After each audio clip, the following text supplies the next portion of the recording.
시청자 여러분 안녕하십니까? 3월 6일 JTBC 아침의 날 시작합니다. 먼저 오늘 아침 주요 뉴스입니다. 도널드 트럼프 미국 대통령이 하메네이의 아들을 이란 차기 지도자로 용납할 수 없다고 밝혔습니다. 이란의 반정부 세력인 쿠르드족의 공격도 공개 지지하며 대리 지상전도 시작됐습니다. 이란은 강하게 반발하며 휴전 협상 가능성을 일축했습니다. 중동 전쟁으로 현지에 발이 묶였던 우리 국민 일부가 어젯밤 어렵게 귀국했습니다. 아직 중동에 남은 국민들을 위해 정부는 대응팀을 파견하는 등 귀국 지원에 나설 계획입니다.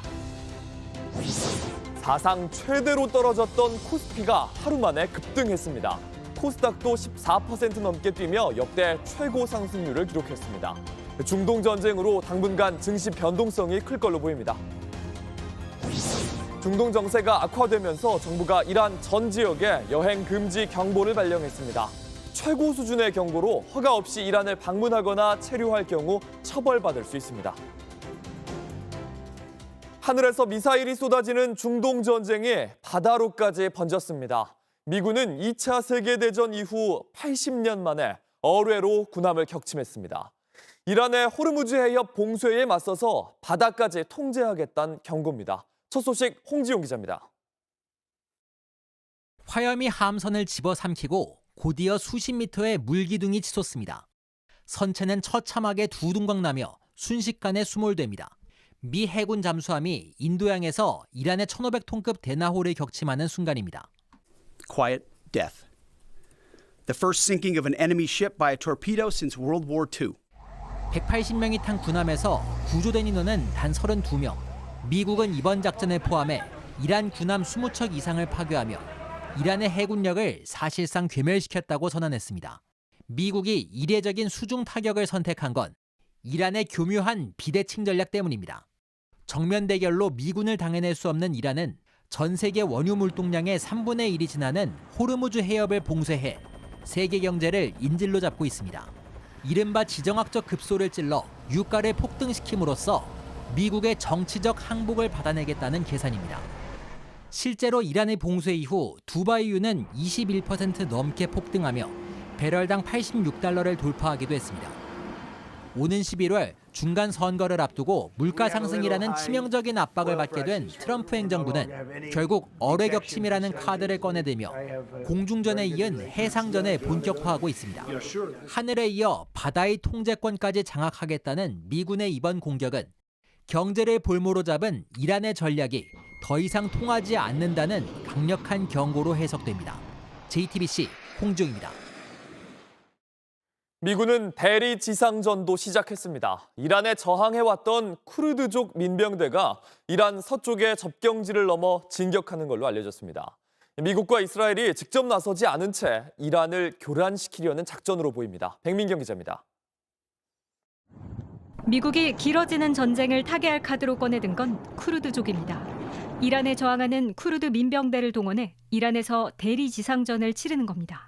수천 명 규모의 쿠르드 민병대가 이란 서부 접경지를 넘어 진격하고 있는 걸로 알려졌습니다. Telling Fox, thousands of Iraqi Kurds have launched a ground offensive in Iran. 이스라엘 언론도 쿠르드족이 이란 서부 작전에 참여하기 위해 수일간 준비해왔다고 보도했습니다. 미군 지상군 직접 투입에 따른 부담을 피하면서도 이란 내부를 실질적으로 타격하겠다는 전략입니다. 공습만으로는 이란 정권 교체라는 목표를 달성하기 어려운 만큼 대리 지상군으로 정권 붕괴를 노리고 있다는 분석도 나옵니다. 이란이 이른바 저항의 축인 레바논 헤즈볼라와 이라크 내 친이란 민병대를 가동한 것에 대한 맞불 성격도 있습니다. 트럼프 대통령이 쿠르드 지도부와 직접 통화하며 이란 내부 문제를 조율했다는 사실은 이번 작전의 배후를 명확히 보여줍니다. CIA가 쿠르드족을 직접 무장시키고 특수훈련을 제공하고 있다는 첩보도 나옵니다. 이런 쿠르드족과 미국의 협업은 이번이 처음은 아닙니다. 4천만 명 규모로 추산되는 쿠르드족은 2019년 IS 소탕전 등 중동 분쟁이 벌어질 때마다 서방의 파트너로 존재감을 드러냈습니다. 지상전을 지금 벌이고 있는 것이 사실이라면 이란 사회가 갖고 있던 다양한 소수민족의 분란을 일으켜서 이란을 전복하겠다라고 하는 이야기가 되는 것이거든요. 쿠르드 독립국은 아니더라도 이런 어떠한 보장을 받았을 겁니다. 이란은 지상전 확전 소식은 필사적으로 부인하면서도 이라크 내 쿠르드 기지를 미사일로 타격하며 거칠게 저항하고 있습니다. 이란 국영 매체는 이라크 내 혁명에 반대하는 쿠르드 집단의 본부를 미사일 3발로 타격했다고 보도했습니다. JTBC 백민경입니다. 트럼프 대통령은 쿠르드족의 공격을 전적으로 지지한다고 밝혔습니다. 미군의 피 없이 지상전을 벌이는 동시에 이란의 차기 지도자 선출에도 개입할 뜻을 밝혔습니다. 로스앤젤레스에서 홍지은 특파원입니다. 트럼프 대통령이 이란의 반정부 무장 세력 쿠르드족의 공격을 공개적으로 지지했습니다. 미국과 이스라엘이 이란을 공격한 지 6일 만에 사실상 지상 대리전을 승인한 겁니다. 트럼프 대통령은 로이터 통신에 쿠르드족이 이란을 공격하려는 건 훌륭한 일이라며 전적으로 찬성한다고 밝혔습니다. 트럼프 대통령은 군사 압박을 넘어 이란의 정권 승계까지 개입하기 시작했습니다. 미국 매체 악시오스와의 인터뷰에서 이란이 후계자로 거론하는 전 이란 최고 지도자 아야톨라 하메네이의 차남인 모즈타바를 용납할 수 없다고 못 박았습니다. 베네수엘라의 정권 교체 시도를 언급하며 차기 지도자 임명에 직접 관여하겠다는 뜻도 분명히 했습니다. 이란이 하메네이 노선을 잇는 지도자를 세울 경우 5년 안에 다시 이란과 전쟁을 벌일 것이라는 경고도 내놨습니다. Their leadership is just rapidly going. Everybody that seems to want to be a leader, they end up dead. 이란은 즉각 반발했습니다. 아라그치 이란 외무부 장관은 미국 NBC와의 인터뷰에서 차기 지도자 선출은 전적으로 이란 국민의 일이라며 외부 개입을 강하게 부정했습니다. 휴전이나 협상 가능성도 완전히 일축했습니다. We are not asking for a ceasefire.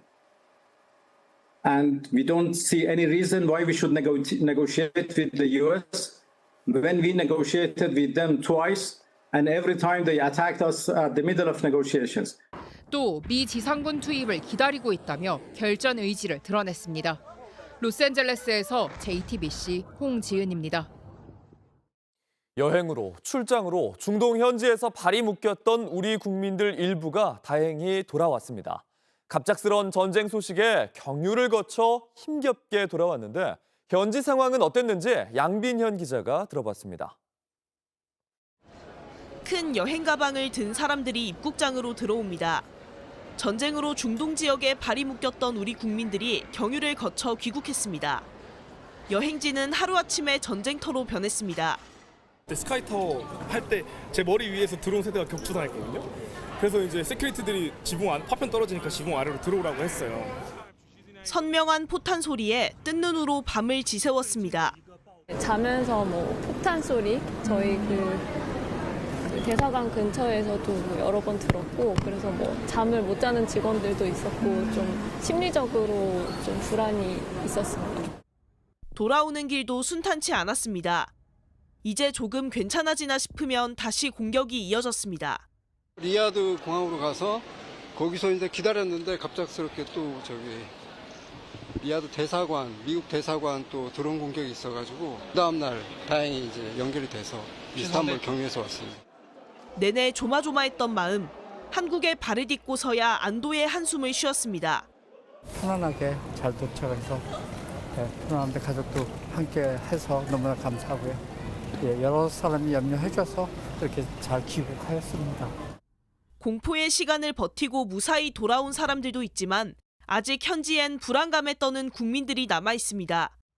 정부도 긴급 대응에 나섰습니다. 정부 합동 신속 대응팀을 현지에 파견해 국민들의 빠른 귀국을 지원할 계획입니다. JTBC 양빈현입니다. 우리 정부는 이란 전 지역에 여행 금지 경보를 내렸습니다. 가장 높은 수준의 경고로 허가 없이 이란을 방문하면 처벌을 받을 수도 있습니다. 하지만 여전히 중동에 머물고 있는 국민들이 많은데 조현 외교부 장관은 아랍에미리트에 귀국 지원을 요청했습니다. 송지혜 기자입니다. 정부는 어제 저녁 6시부로 이란 전 지역에 대해 여행 금지 경보를 발령했습니다. 기존 3단계 출국 권고에서 한 단계 끌어올린 것으로 여행 경보 중 가장 높은 수준입니다. 외교부는 중동 상황 악화로 인해 이란에 체류할 경우 신변 안전이 매우 심각하게 우려되는 상황이라고 밝혔습니다. 예외적인 여권 사용 허가를 받지 않고 이란에 머물 경우 법에 따라 처벌받을 수 있습니다. 현재 이란에 남아있는 우리 교민은 40여 명으로 이들도 이란에 계속 머물려면 예외적 여권 사용 허가를 받아야 합니다. 한편 조현 외교부 장관은 아랍에미리트에 우리 국민의 귀국 지원을 요청했습니다. 조 장관은 어젯밤 압둘라 빈 자히드 알 나흐얀 아랍에미리트 부총리 겸 외교장관과 전화통화를 갖고 우리 국민의 신속하고 안전한 귀국을 위해 전세기 이착륙을 포함한 아랍에미리트 정부에 각별한 관심과 지원을 요청했습니다. 최근 중동 정세가 나빠지며 아랍에미리트 등 일부 지역 하늘길이 막혔습니다. 현재 아랍에미리트에 단기로 머물고 있는 우리 국민은 3천여 명입니다. JTBC 송지혜입니다. 온라인에서 화제가 된 뉴스, 화제가 될 뉴스를 골라 전해드립니다. 아침엔 소시아픽입니다. 미군이 스리랑카 인근 인도양에서 이란 전함을 격침했다고 밝혔죠. 하지만 이 전함, 인도의 국제 관함식에 초청돼 무장하지 않은 상태였습니다. An American submarine sunk an Iranian warship that thought it was safe in international waters. Instead, it was sunk by a torpedo. Quiet death.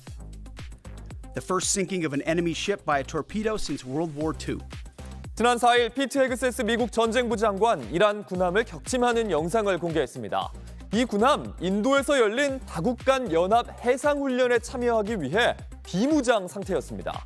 칸왈 전 인도 외무부 차관은 인도의 초청으로 해역에 있었던 함정을 공격해 인도를 무시했다고 강하게 비판했습니다. 미군이 전투 후라도 난파된 사람을 구조, 보호해야 한다는 국제 규범을 어기고 방치한 점도 비판을 받았습니다. 이란 해군 호위함 아이리스 데나호에는 180명의 승조원이 타고 있었는데 스리랑카군에 의해 단 32명만 구조됐습니다. මේ කියන නැව තවමත් තිබෙන්නේ අපේ ජාතික ජලතීරය තුළ නොවේ.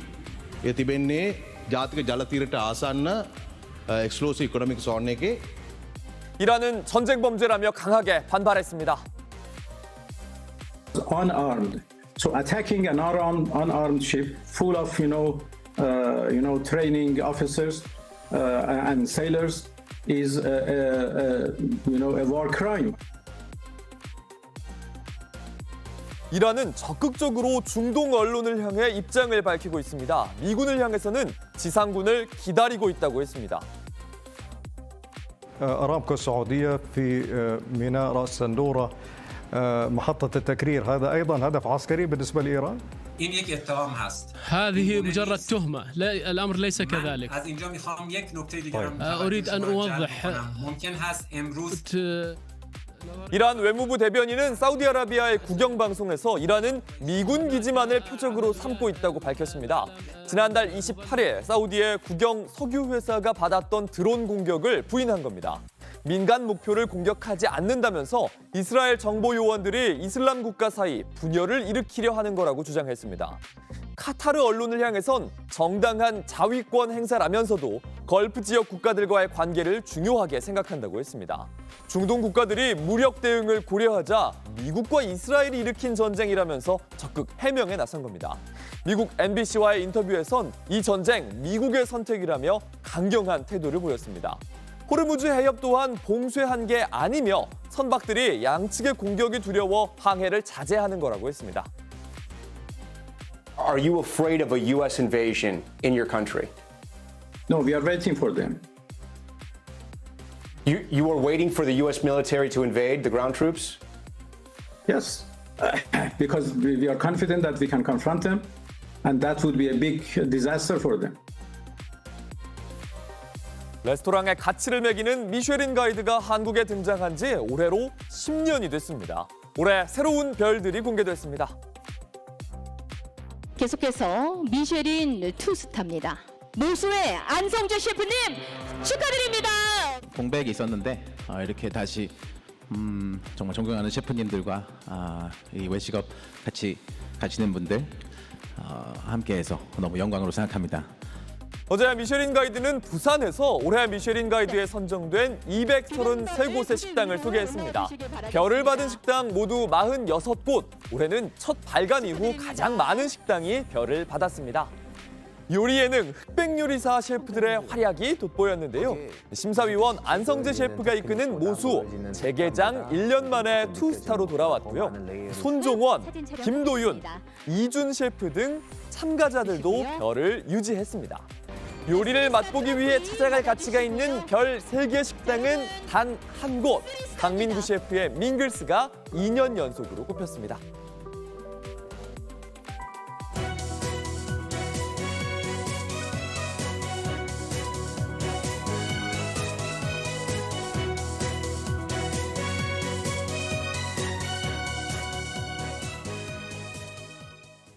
검은 화요일, 검은 수요일이 이어지더니 어제 우리 증시는 롤러코스터처럼 치솟았습니다. 코스피도 코스닥도 역대급 상승률을 기록했는데요. 혼란스러운 중동 상황이 이어지는 동안 급등락이 반복될 가능성이 커 보입니다. 전다빈 기자입니다. 코스피는 9.63% 오른 5,583선에 장을 마쳤습니다. 개장 직후 쏟아진 매수세에 지수는 단숨에 11% 넘게 치솟으며 사상 최대 하락분을 대부분 만회했습니다. 급등세를 진정시키기 위해 매수가 5분간 중단되는 매수 사이드카가 약 한 달 만에 발동되기도 했습니다. 코스피 상승률은 글로벌 금융위기 당시인 2008년 10월 30일 11.95% 이후 두 번째 높은 수치입니다. 20% 가까이 급락하며 연일 매도 사이드카가 발동됐던 것과는 정반대의 장세가 펼쳐진 겁니다. 삼성전자와 SK하이닉스, 현대차 등 대형주들이 일제히 10% 안팎으로 오르며 지수 반등을 이끌었습니다. 코스닥 지수는 역대 최대 상승률인 14.1%를 기록하며 1116선으로 마감했습니다. 이틀간 폭락에도 꾸준히 매수세를 이어온 동학개미들이 1조 7천억 원 넘게 순매수한 것이 급등장에 힘을 보탰습니다. 여기에 미국과 이란의 물밑 접촉설 보도에 전쟁 종식 기대감이 커지면서 뉴욕 증시가 오른 것도 우리 증시에 영향을 줬습니다. 종전 가능성은 좀 지켜봐야 되긴 하겠지만 어제 기록했던 5,000포인트 초반이 가격적으로는 굉장히 매력적인 수정 기대 플러스 미국 경기 호조라고 볼 수 있겠죠. 급등했던 원달러 환율도 장중 20원 넘게 떨어지기도 했다가 결국 8.1원 내린 달러당 1,468원 선에 주간 거래를 마쳤습니다. 일단 패닉 투매는 진정된 듯하지만 전쟁 장기화 가능성은 여전히 열려 있습니다. 이에 전문가들은 중동 전황에 따라 당분간 급등과 급락을 반복하는 롤러코스터 장세가 이어질 수 있다고 봅니다. 원유를 많이 쓰는 우리나라 입장에서는 상당히 좀 불안한 상황이기 때문에 미국과 이란 간의 전황에 따라서 상당히 우리 주식시장도 좀 많이 변동성이 커질 걸로 생각합니다. 금융당국도 중동 전쟁 여파로 투자 심리에 따라 극단적인 쏠림 현상이 일어나고 있는 만큼 투자에 주의가 필요하다고 경고했습니다. JTBC 전다빈입니다. 실생활에선 기름값이 가장 걱정입니다. 서울 휘발유 값은 리터당 1,900원이 코앞인데 껑충 뛴 기름값에 저렴한 주유소 앞엔 차량 줄이 길게 늘어섰습니다. 전쟁의 영향이라기엔 너무나 빠른 상승률에 정부는 민생을 좀먹는다며 시장 단속에 나섰습니다. 임지수 기자입니다. 서울에서 가장 낮은 가격을 내건 증산동 주유소. 반나절 사이 60원이 올랐지만 여전히 1,700원대에 머물러 차량 행렬이 끊이지 않았습니다. 판교 쪽에서 왔어요. 내일 더 오를 것 같아서 지금 최대한 늘 수 있는 만큼은 좀 많이 넣고 가려고. 이번에는 갑자기 그냥 숫자가 팍 올라갔으니까 이게 전쟁 빨리 끝나야지. 이거 큰일 났네. 서울 평균 휘발유 가격은 1,889원으로 46원이 올랐고 경유는 90원 넘게 뛴 1,895원을 기록했습니다. 전국 휘발유 값도 57원 올라 1,834원을 넘겼고 전국 경유값은 100원 넘게 올라 1,830원으로 치솟았습니다. 현금이 부족한 일부 주유소에선 경유 가격 폭등에 재고가 바닥났는데도 신규분을 사들이지 않고 판매를 중단한 곳도 있습니다. 경유사에서 한꺼번에 많이 올려도 주유소에서 리터에 300원 올려 한꺼번에 올리면 비싸니까 조금씩 올리는 거예요. 구윤철 부총리는 유가 위기를 악용해 폭리를 취하는 행태에 대해 모든 행정 조치를 동원해 대응하겠다고 경고했습니다. 아직 국내 가격에 실질적 영향을 줄 시점은 결코 아닙니다. 과도하게 가격을 인상하여 폭리를 취하는 것은 민생을 좀먹는 모렴치한 행위입니다. 산업부는 원유, 가스에 대해 자원안보 위기경보 관심 단계를 발령하고 정유사와 주유업체들을 불러 석유 수급 시장 점검 회의를 열었습니다. 국제 가격 인상분에 국내 가격 반영을 최소화하고 또 적시하는 세심한 가격 관리를 요청드립니다. 정부는 또 담합 여부부터 일부 유통대리점 매점 매석 조사까지 경위 파악에 착수했고 가짜 석유나 정량 미달 유통 위험군 주유소를 대상으로 특별 기획 검사에 나섭니다. JTBC 임지수입니다. 날씨입니다. 오늘은 전국이 대체로 흐리겠습니다. 아침 최저 기온은 대전이 1도, 서울 2도 등 어제와 비슷하겠습니다. 낮 최고 기온은 서울 6도 등 전국이 3도에서 13도로 쌀쌀한 날씨가 이어지겠습니다. 중부지방을 중심으로는 오늘 오후부터 다시 비나 눈이 내리겠습니다. JTBC 아침 N을 마칩니다. 다음 주도 7시 반에 아침을 열겠습니다. 시청해주셔서 감사합니다.